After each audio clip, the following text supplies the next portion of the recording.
বিদেশে উচ্চশিক্ষার জন্য যাওয়া অনেক শিক্ষার্থীরই স্বপ্ন এবং একটি ভালো জার্নালে পাবলিশ হওয়া রিসার্চ পেপার আপনার এই স্বপ্ন পূরণের যাত্রাকে সফল করতে অনেক বেশি হেল্পফুল হতে পারে।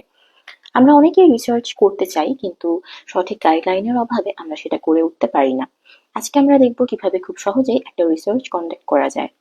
আসসালামু আলাইকুম everyone and welcome to Insight master.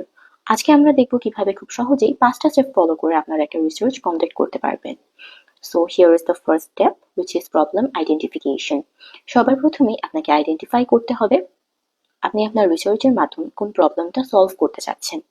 For example, COVID-19 প্যান্ডেমিকের কারণে বাংলাদেশের বিজনেস ইন্ডাস্ট্রির উপরে একটা নেগেটিভ ইম্প্যাক্ট পড়েছে। এটা হচ্ছে আপনার প্রবলেম।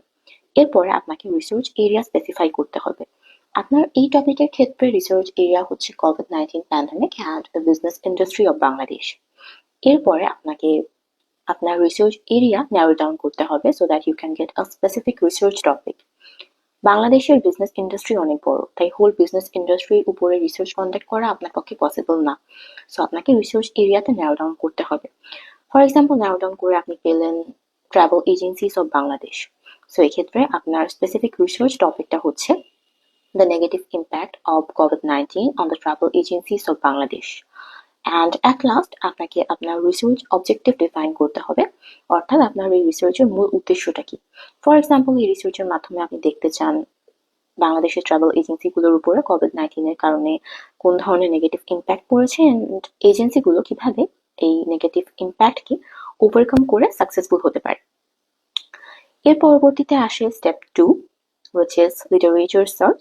এই স্টেপে এসে আপনাকে আপনার টপিক রিলেটেড আর্টিকেল পড়তে হবে অ্যান্ড আপনাকে রিসার্চ কোয়েশ্চেন্স ডেভেলপ করতে হবে, যে কোয়েশ্চেনগুলোর অ্যান্সার আপনি আপনার রিসার্চের মাধ্যমে প্রোভাইড করবেন। অ্যান্ড অ্যাট লাস্ট আপনাকে হাইপোথেসিস ডেভেলপ করতে হবে। Hypothesis is basically the probable answers to your question, to your research questions basically.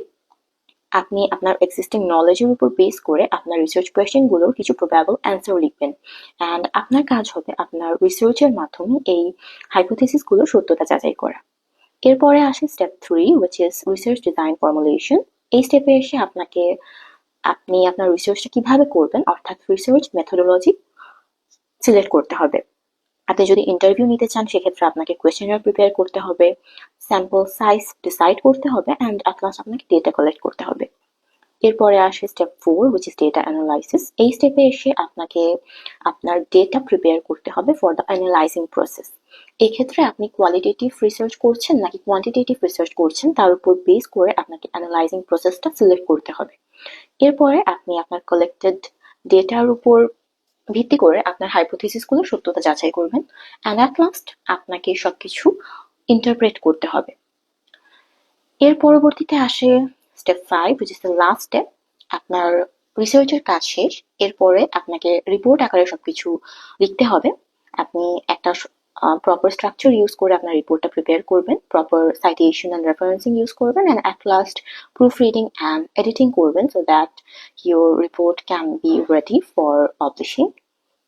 So everyone, that was all for today. Thanks for watching and like and follow Insight Master to get more of these kinds of educational videos.